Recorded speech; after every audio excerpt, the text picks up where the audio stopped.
Hi guys. So on Monday, 38 troops were killed in a US-led airstrike near Abu Kabal or Kamal, sorry.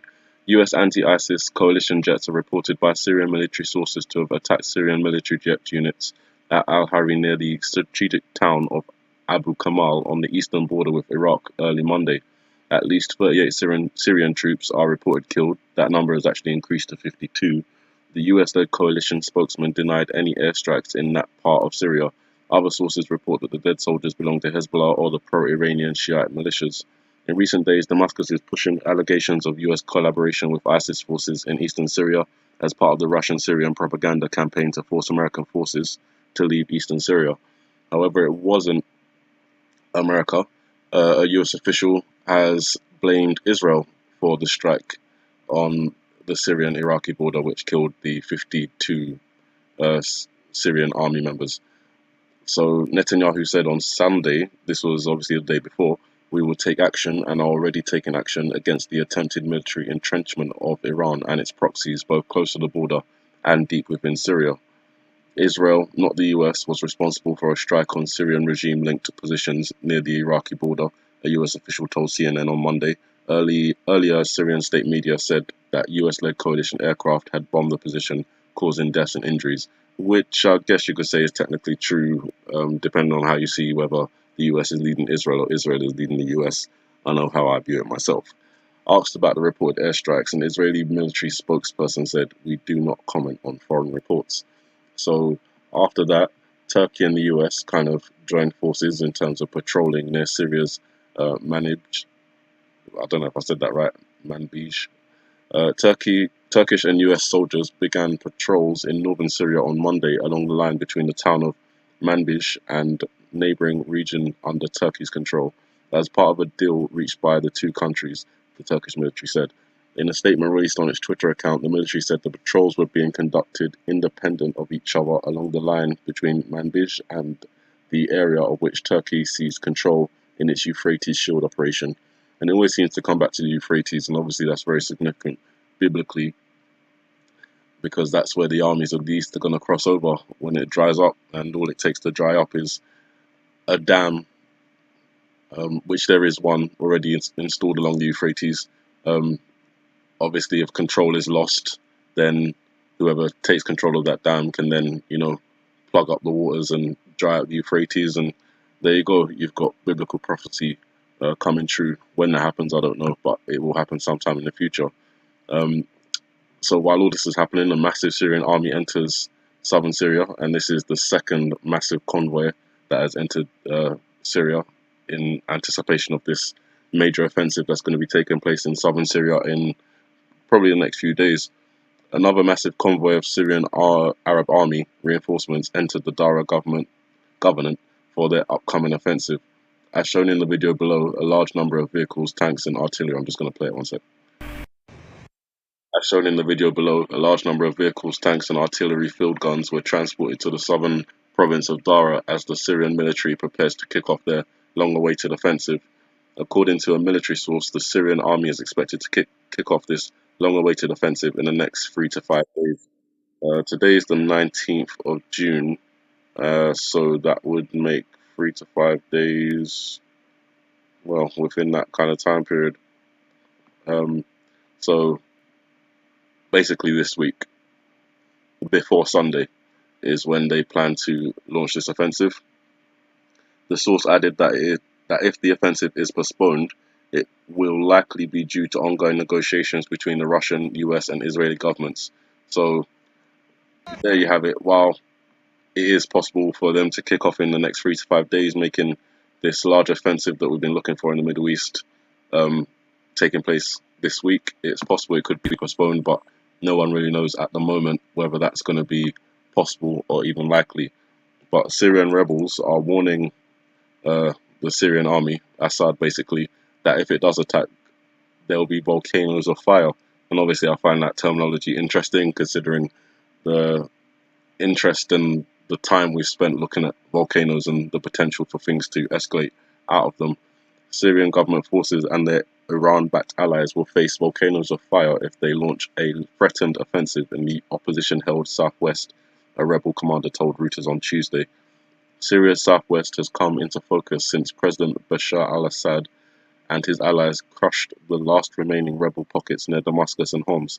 Assad has vowed to recover opposition-held areas near the frontiers with Jordan and the Israeli-occupied Golan Heights, and the government and allied forces are mobilizing. A major flare-up there risks escalating the 7-year-long war that has killed an estimated 500,000 people. 500,000 souls gone from the earth. Violence flared in several parts of the southwest on Tuesday, with government warplanes launching airstrikes near a rebel-held village, but there was no sign yet of the start of the big offensive threatened by the government.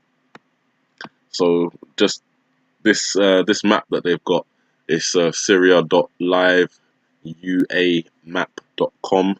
It basically gives you a daily accounting on a map of where offences are taking place and stuff like that. So they're going to be shelling. Let's have a look here. The Syrian government forces are shelling the cities of Dara and Bushra al-Sham tonight. So obviously we'll be getting reports about that probably early in the morning on Wednesday. So, probably catch that and add that to the ever-growing list of things, particularly if there's a lot of casualties from this attack. Over here, all this red part is basically what Bashar al-Assad, Putin, and Nasrallah, in terms of Syria, Russia, and Iran, have managed to take back under Syria's control.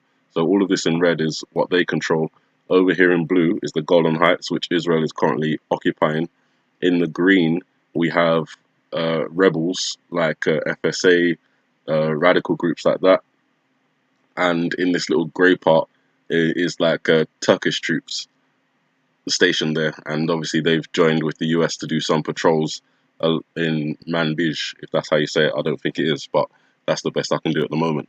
So you can see how they've basically cleared a lot of Syria, and to me it looks like they've got a plan to split this last group of rebels in half that occupy in southern Syria, and then attack that side and that side, clearing it out in that way. You can see how it's kind of cutting through the middle there, cutting them off from each other.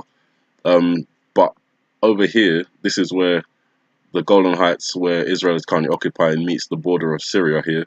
And today, an Israeli reconnaissance aircraft crashed at Cheddar Town, and something else, if I can get it. 1 second. Let's see. An Israeli UAV shot down in Hayder Town, Quneitra. So it's clear that because there is no separation here, like all this part here between the Golan Heights and Syria, you've got rebels which the US are funding, according to the reports. But over here, there's no gap. So obviously, it looks like Israel and Syria are able to engage each other directly just here. Even more importantly, Iran or Iranian-backed forces are able to approach the border just at the tip here. So I'm guessing that's why there's conflicts going on there with Israeli planes being shot down and things like that. Obviously, I'm thinking they would prefer to have a barrier, say this big, extending down, which would be all green, which would be rebel occupied, giving them a barrier between Syria and the Golan Heights. Obviously, they're trying to clear that. The worry for Israel is the Iranian-backed forces that are helping Syria will be pushing towards the border, and they've made a claim that Iran has sent 80,000 Shiite fighters into Israel into Syria, and obviously, if that gap between Syria and Israel closes even more, the potential for obviously ground invasion, along with missiles and stuff like that, getting into Israel is more likely. So you can kind of see it from that perspective, but at the same time, from Syria's perspective, they are an independent country, so they have the right to obviously expel whatever foreign forces they don't want on their land. So you can also see it from that perspective. Whatever perspective you want to see it from, it looks like there's going to be a big clash in southern Syria pretty soon. And how that turns out, can't really say, but we'll definitely see. In separate but related news, you've got the $50 billion dollar trade war that Donald Trump has essentially started with China, although he claims it was started a long time ago. I'm not getting into that. China is obviously responding. They have come back and said that if China responds, we're going to put a $200 billion tariff in place on certain goods. And obviously, China may fold or China may retaliate. That's the trade war. It's tit for tat, escalation upon escalation. But the leverage that China has is obviously North Korea, because China essentially controls North Korea. They don't want, I don't think they want a unified Korea, especially with US forces on the peninsula. That would give the US, it's too close, it's too much. They want a barrier, just like Israel wants a barrier between themselves and Syria. China wants a barrier between themselves and the United States. So with this going on, Kim Jong-un has taken his third trip to Beijing to have a little chat with President Xi Jinping over the course of 2 days. Landed there today, Tuesday, and obviously will be there till Thursday. Thursday being the 21st, summer solstice. So the potential for Xi Jinping to play Kim Jong-un like a puppet is very high. A potential scenario: he tells Kim Jong-un that he's gonna, ease up on the sanctions, and maybe he wouldn't really mind or care if Kim Jong-un went back to missile testing or nuclear testing. Maybe to send a message to Donald Trump that without China, you can't control North Korea. And obviously things from there can devolve very quickly. But that's just a potential scenario that I'm looking at. And obviously China's just stolen submarine warfare, naval warfare secrets. And I've talked about all the hacking and stuff that's gone on after the summit with North Korea as well. So it, even though on the surface, to people who aren't looking any deeper, it looks like things are traveling in the right direction. Peace summit, Donald Trump getting tough on China and getting tough on immigration.